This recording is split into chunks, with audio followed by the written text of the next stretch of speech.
کہتے ہیں ہمارے سپہ سالار کا نام حضرت خالد بن ولید تھا، معمولی آدمی نہیں جسے نبی پاک نے فرمایا یہ اللہ کی تلوار ہے، سیف اللہ خالد بن ولید سپہ سالار تھے۔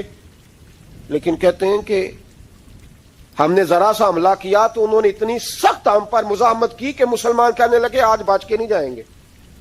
کہتے ہیں ہم سارے حضرت خالد بن ولید کے قریب گئے، یہ کوئی ہم نے نہیں حوالہ لکھا، یہ تاریخ اسلام، ان کو سارے مسالک پڑھتے، کہا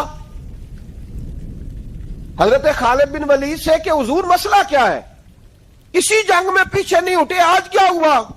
جناب خالد بن ولید کہنے لگے میری ٹوپی گھر رہ گئی ہے، میری کوئی نہیں سمجھ آئی آپ کو، میری، تو نے کہا حضرت صاحب ٹوپی ہم سے لے لیں، کہنے لگے وہ والی نہیں میرے والی رہ گئی ہے۔ کہا ٹوپی کا جنگ سے کیا مطلب ہوا، تلوار سے کیا مطلب ہوا؟ تو آپ فرمانے لگے میں نے اپنی ٹوپی میں نبی پاک کے 3 بال مبارک سیے ہوئے ہیں، 3 منہ مبارک، امت غور کرے اس بات پر، 3 منہ مبارک کے ٹوپی کے اندر سیے ہوئے۔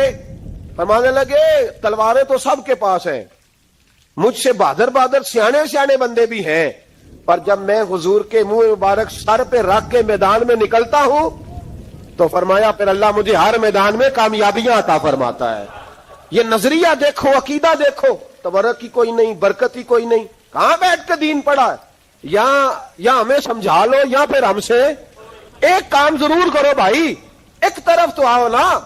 حضرت خالد بن ولید کہنے لگے ٹوپی رہ گئی ہے، صحابہ دلیری دینے لگے کچھ نہیں ہوتا، قربان جائیں۔ حضرت ابو عبادہ بن جراح کہتا ہے میں مدینے میں سویا ہوا تھا تو نبی پاک مجھے خواب میں ملے، حضور نے فرمایا میرے خالد کے گرد فوجیں چڑھ گئیں، تو یہاں سویا ہوا ہے، اٹھ پکڑ بندے چل پہنچ میدان میں۔ کہتے میں نے، حضرت ابو عبادہ بن جراح کہتے ہیں میں صبح اٹھتے ہی میں نے لشکر تیار کیے، گھوڑے دوڑائے، مدد کے لیے نکلے۔ جب ہم رستے میں جا رہے تھے تو ایک ہمیں نوجوان ملا گھوڑے پہ، سر پٹ گھوڑا دوڑا رہا ہے اور بڑی اس کی تیزی ہے، کہتے ہم نے آواز دی تو اس نے اور تیز کر دیا۔ حضرت خالد بن ولید کے میدان کے قریب پہنچ گیا، کہتے میں نے 2 سپاہی دوڑائے، میں نے جا کے کہا اس سے روکو کون ہے؟ کہتے جب ہم قریب گئے نا اس نے کہا پیچھے ہٹ جاؤ قریب نہ آنا۔ کہتے ہم نے کہا تو کون ہے؟ کہنے لگے میں حضرت خالد بن ولید کی زوجہ ہوں، میں ان کی اہلیہ ہوں۔ تو کہا آپ کدھر جا رہی ہیں؟ کہنے لگی وہ منہ مبارک والی ٹوپی گھر بھول گئے تھے، اور ٹوپی بھول گئے تھے، سارے راز نہیں جانتے، میں بیوی ہوں، میں جانتی ہوں کہ خالد کو کامیابی ملتی تھی مصطفیٰ کے تبرک کی برکت سے، وہ ٹوپی بھول گیا ہے، مسئلہ بن گیا ہوگا، ٹوپی پہ نظر پڑی ہے تو مجھے کوئی اور ملا نہیں تو میں خود دینے جا رہی ہوں۔ حضرت ابو عبادہ بن جراح کہتے ہیں ہم نے کہا کہ ہمیں دے دو بہن، ہم دے دیں گے۔ کہنے لگے نہیں، ہمیں پتا ہے اس کا ادب کس طرح کرنا ہے، کیونکہ ہمارے گھر میں رہتی ہے تو ہمیں پتا ہے ادب۔ اور یارو اگر یہ ذائقہ ہی نہیں تو پھر تجھے حضور کی عزت کا پتہ ہی نہیں، اگر تو حضور کے تبرک سے آشنا ہی نہیں پھر تجھے پتہ ہی نہیں رسول اللہ کے مقام کا۔ اقبال کہنے لگے اگر باؤ نہ رسیدی تمام بھول حدیث، اگر تو حضور کے قدموں تک نہیں پہنچا پھر تو ابو لہب کے کھاتے میں جائیں گی تیری نمازیں۔ میرے مصطفیٰ کریم سید عالم صلی اللہ علیہ وسلم کی وہ ٹوپی لے کر زوجہ کہنے لگی تمہیں ادب کا نہیں پتا، میں ہی جاؤں گی۔ کہا چلو، کہتی وہ دوڑی گئی۔ حضرت خالد بن ولید کہتے ہیں اچانک میری نظر پڑی تو کافروں کی فوج تنی ہوئی تھی، وہ ٹوٹنے لگی اور ایک شاہ سوار دوڑا آ رہا ہے۔ تو میں نے کہا یہ اکیلا جوان صفے کاٹتا آ رہا ہے، جب لڑ رہے تھے تو یہ فوج ہم پر چڑھ آئی تھی، اکیلا جوان۔ کہتے ہیں جب وہ جوان قریب آیا تو خالد بن ولید کہنے لگے او جوان تو کون ہے، اکیلے نے سب کھول دی۔ تو کہتے ہیں زوجہ بول کے کہنے لگی نہیں، مسئلہ جوان کا یا کمزور کا نہیں خالد، مسئلہ یہ ہے کہ ٹوپی آج میرے پاس ہے، مسئلہ یہ ہے کہ ٹوپی آج اصل شے میرے پاس ہے، تو اس لیے صفے کاٹتی جا رہی ہوں، ورنہ مجھے تو چھری بڑی مشکل سے چلانی آتی ہے۔ ٹوپی آج میرے پاس ہے، یہ ہے ارض جنت، یہ طیبہ کی زمین ہے، جنت بھی یہی، مال کے جنت بھی یہی ہے، یہ میرے محبوب پاک کے تبرک کی برکت ہے۔ حضرت خالد بن ولید رضی اللہ تعالیٰ عنہ کو زوجہ کہنے لگی ٹوپی آ گئی ہے، ٹوپی آئی ہے تو سمجھ لو فتح بھی آ گئی ہے۔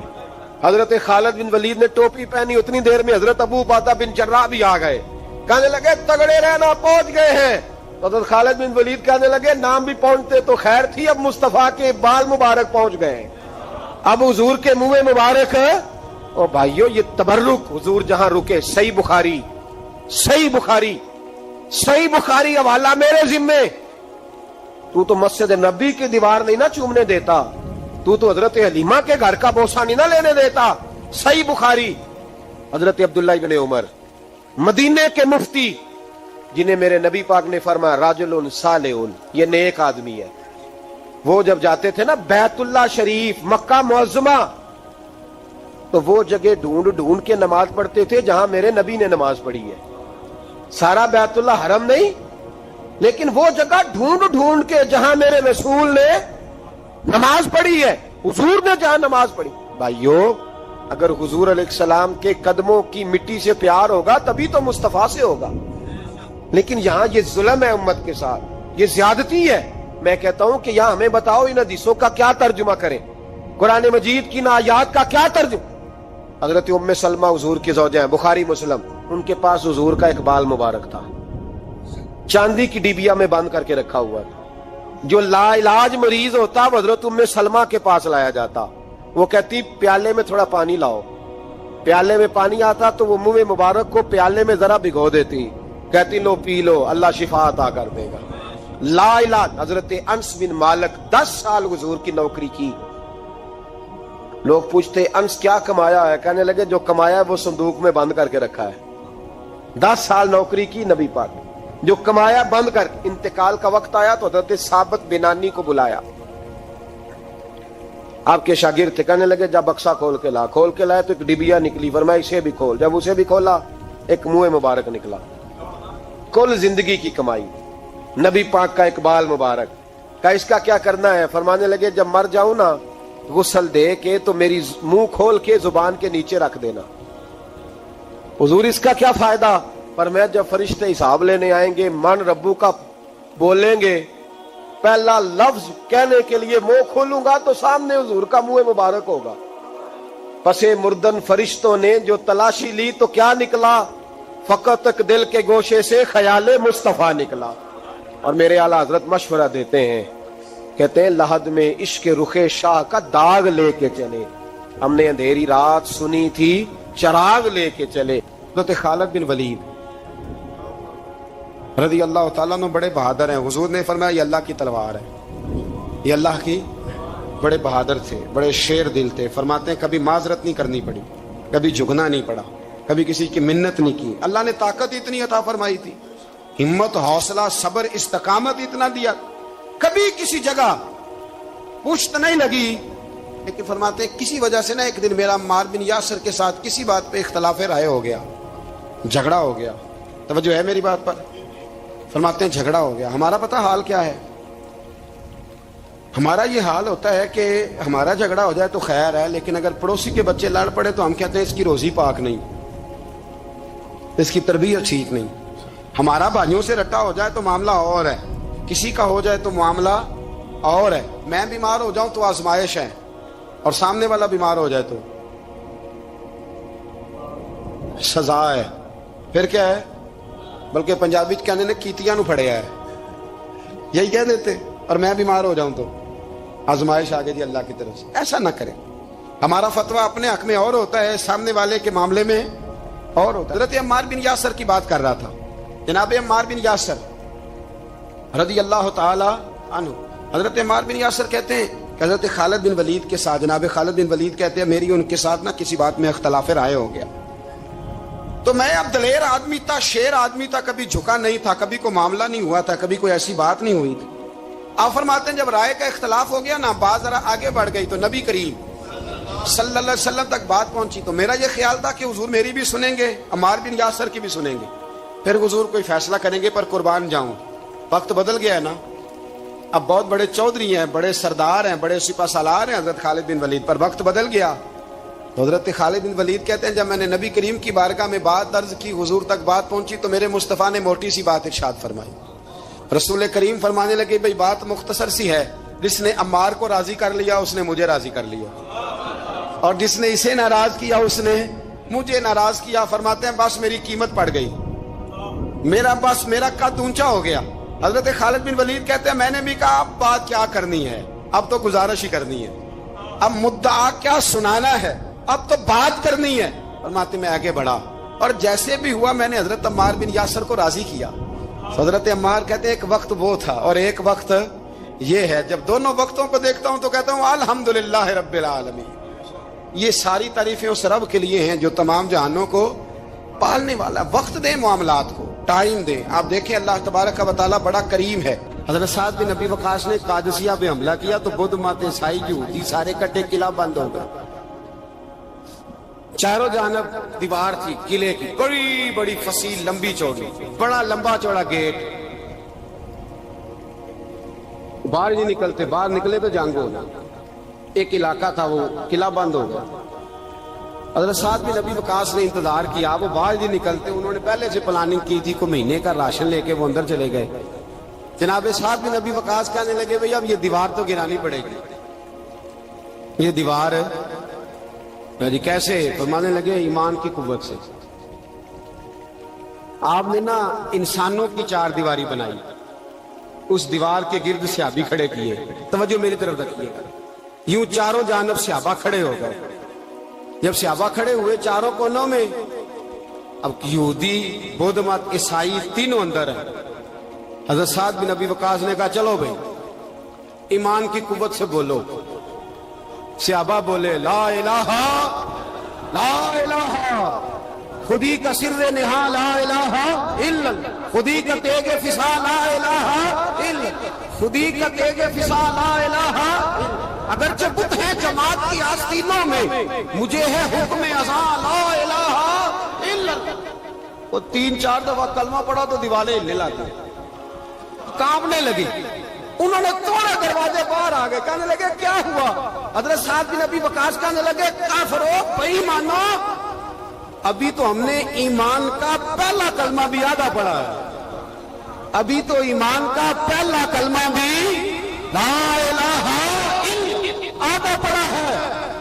اگر محمد رسول اللہ پڑھ لیتے تو تمہارا بچتا ہی کچھ نہ. ابھی تو ایمان کا پہلا کلمہ بھی آدھا پڑا ہے اور تمہاری دیواروں میں دراڑیں پڑ گئی ہیں. اللہ کرے میری ملت ایمان کا کلمہ ہی ڈانٹ کے پڑھنے لگ جائے. اگرچہ بت ہیں جماعت کی آستینوں میں, پر مجھے حکم ازاں لا الہ. اور یہ دور اپنے ابراہیم کی تلاش میں, صنم قدا ہے جہاں لا الہ. بارہ پکڑو ان کو مارو. جس دن ابو جہل آیا ہے نا بدر میں, اس نے جاسوس بھیجا. محمد بن عینیہ تھے یا عروہ بن مسعود, دو مختلف نام کتابوں میں آتے ہیں. وہ جاسوس چیک کر کے گیا مسلمانوں کو واپس. ابو جہل سے کہنے لگا 313-312 بندے, کچھ بچے ہیں, کچھ بوڑھے ہیں, کچھ کمزور ہیں. ابو جہل بڑا کھل کھلا کے ایسا کہنے لگا ان کو نا پشتوں پہ باندھ لو, گھوڑوں کی پشتوں پہ. جنگ کیا کرنی ہے, تلواریں ان کے پاس کوئی نہیں, لڑ یہ نہیں سکتے, باندھ لو, لے چلتے ہیں مکے, وہاں جا کے دیکھیں گے کیا کرنا. محمد بن عینیہ کہنے لگے ابو جہل ہوش کر, ہوش کر, تلواریں کوئی نہیں, زرہیں کوئی نہیں, پر میں ان کا ایمان دیکھ آیا, میں ان کا ایمان. فرمایا سب نے جھولیاں اٹھائی اور یہ کہہ رہے ہیں یا اللہ ہمیں واپس نہ بھیجنا, ہم تیرے نبی کے قدموں پہ قربان ہونے آئے. ان کا ایمان میں. حضرت خالد بن ولید نے حملہ کیا ملک شام پہ, حملہ کیا. یہودی باہر نہیں نکلتے, باہر نکلے ان کا بہت بڑا لیڈر مذاکرات کرنے آیا تو ہاتھ میں زہر کی پڑیا ہے. فرمایا یہ کیا ہے؟ مذاکرات کرنے آیا تو یہ کیا؟ کہنے لگا زہر. کیا مطلب؟ کہنے لگا اگر مذاکرات ناکام ہوئے تو زہر کھا کے مر جاؤں گا, مسلمانوں کو کبھی اقتدار نہیں دوں گا. تو آپ فرمانے لگے زہر بھی تب بھی اثر کرے گا نا جب میرا اللہ چاہے گا. کس کی قوت؟ ایمان کی. کس کی قوت؟ زہر کب اثر کرے گا؟ جب اللہ. تو کہنے لگا یہ بڑا زہریلا زہر ہے ہمارے علاقے کا, یہ تو کسی کے ناک میں ذرا ہوا سے چلا جائے تو بندہ مر جاتا ہے. آپ فرمانے لگے بندہ تب بھی مرتا ہے جب اللہ مارے, اور جسے اللہ نہ مارے مر سکتا. وہ کہنے لگا کیسے ہو سکتا ہے؟ فرمایا لاؤ ادھر. حضرت خالد بن ولید اور بھائی طاقت ایمان کی قوت سے ملتی ہیں، ہمت ایمان کی قوت سے۔ فرمایا بلا سارے یہودی، سارے آ گئے۔ فرمایا تم کہتے ہو زہر ہوا کے ذریعے ناک میں بھی چلا جائے تو بندہ مر جاتا ہے، پوری پڑیا زہر کی جناب خالد کھا گئے، پانی کا گلاس پی گئے، 18 رکعتیں نفل بھی پڑھ گئے۔ ہر 2 رکعتوں کے بعد پیچھے پلٹ کے دیکھ دے تو کتنے یہودی کلمہ پڑھ جاتے ہیں، کتنے غیر مسلم۔ یہ کس کی طاقت ہے؟ بولے تو صحیح ہے، بولے۔ ایمان بڑا قوت والا ہوتا ہے، بڑا قوت والا۔ اس کا پتہ کب چلے گا کہ ہمارے اندر ہے کہ نہیں؟ کروڑوں ناجائز روپیہ سامنے پڑا ہو اور بچہ عید کے لیے کپڑے بھی مانگ رہا ہو، لیکن انسان ناجائز پیسے کو ہاتھ نہ لگائے، بچے کو تسلی دے کے سلا دے، تو اس کا مطلب ہے کہ ایمان اس کے پاس ہے۔ میرے نبی کریم صلی اللہ علیہ وسلم نے فرمایا فحشا، خوبصورت عورت، بری عورت، خوبصورت بھی ہو بری بھی ہو اور دعوت گناہ بھی دے، بچہ جوان بھی ہو خوبصورت بھی ہو خواہشات بھی ہو، اور پھر بھی وہ کہے انی اخاف اللہ، نہیں بھئی میں اللہ سے ڈرتا ہوں، تو اس کا مطلب ہے اس کے پاس ایمان۔ یہ تو روز ہمیں پتہ چلے گا، روز پتہ چلے گا۔ میرے دوست اپنے ایمان کو دیکھ۔ حضرت مصعب ابن عمیر جنگ احد میں میرے نبی، اور یہ بڑا لاڈلا صحابی ہے میرے رسول کا، بڑا لاڈلا، مجھے اس شخصیت سے بڑا پیار ہے۔ ان کا جو بھی کہیں مجھے ارشاد کوئی قول ملتا ہے تو میں الگ سے ڈائری پہ لکھتا ہوں۔ حضرت مصعب ابن عمیر کو احد میں حضور نے جھنڈا دیا تھا، ہاتھ میں جھنڈا تھا تو کافر نے ہاتھ کاٹ دیا، جناب مصعب ابن عمیر نے دوسرے ہاتھ میں پکڑ لیا، جب وہ بھی ہاتھ کٹ گیا تو 2 کٹے ہوئے ہاتھوں سے جھنڈا پکڑا ہے، جھنڈا پکڑا۔ اور جناب مصعب ابن عمیر کی جب لاش کے قریب میرے نبی پاک گئے تو کٹے ہوئے ہاتھوں سے جھنڈا انہوں نے سینے سے لگایا ہوا، سینے سے۔ میرے نبی پاک کی آنکھوں میں آنسو آئے اور حضور نے رو کے فرمایا یہ مصعب کے ایمان کا جھنڈا تھا جسے وہ ساتھ لے کے دنیا سے چلا گیا، یہ اس نے زمین پر گرنے۔ اپنے ایمان کو دیکھو، ایمان کو پرکھو، ایمان پر محنت کرو۔ سب سے پہلی بات تو یہ کہ قدر کرو کہ ہم مسلمان ہیں، اپنے دین کی۔ دوسری بات قرآن پاک کے ساتھ پیار کرو۔ تیسری بات شہادت کی آرزو۔ چوتھی بات ایمان کو مضبوط کرو، ایمان کو بولیے ایمان کو۔ اللہ فرماتا ہے تم ایماندار رہنا، میں تمہارے ساتھ رہوں گا۔ ولا تہنوا ولا تحزنوا وانتم الاعلون ان کنتم مؤمنین۔ یہ پختہ ہوتا کیسے ہے؟ اقبال کہتے ہیں ایسے لوگوں کے پاس بیٹھا کر جو تیرا ایمان پختہ کرتا ہے، ایسے لوگوں کی سنگت میں رہا کر جو تیرے ایمان کو، کہتے ہیں وہی ہے تیرے زمانے کا امام برحق، وہی ہے تیرے زمانے کا امام برحق جو تجھے حاضر و موجود سے بیزار کرے اور موت کی شکل میں دکھلا کے تجھے جلوہ دوست زندگی تیرے لیے اور بھی دشوار کرے۔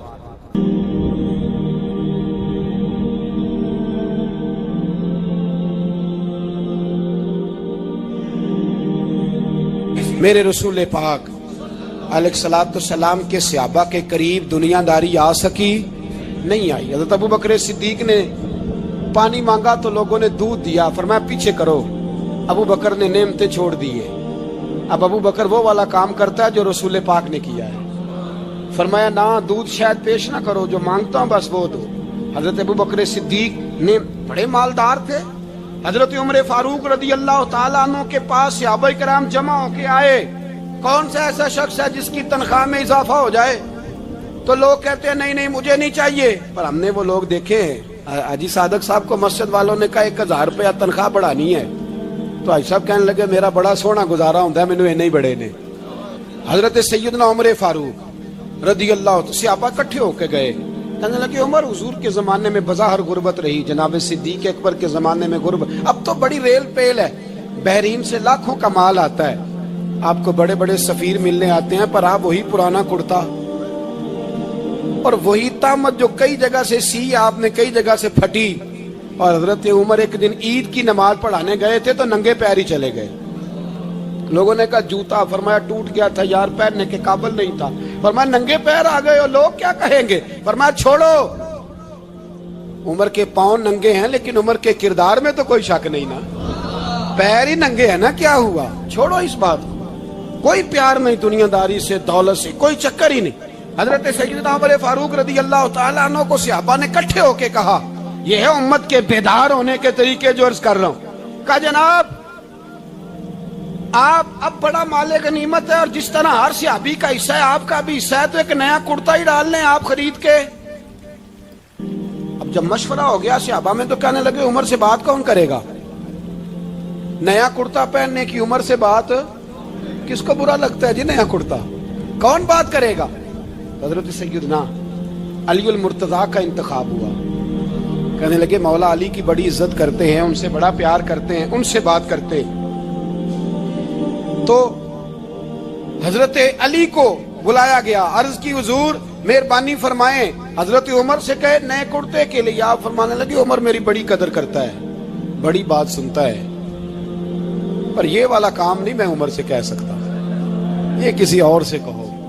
تو کہنے لگے آپ رہنمائی کر دیں کس کو کہیں؟ تو جناب علی المرتضیٰ فرمانے لگے اگر حضرت عائشہ صدیقہ سے کہو گے تو عمر فوراً مان جائے گا، وہ مومنوں کی ماں ہیں۔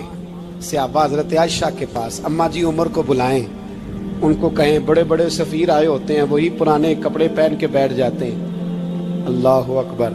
حضرت عائشہ نے پیغام بھیجا، فرمایا عمر کو بلاؤ۔ عمر فاروق دوڑے ہوئے آئے، پردے کے پیچھے حضرت عائشہ کے پاس گھٹنوں کے بل، اماں جی دیر تو نہیں کر آیا میں آنے میں؟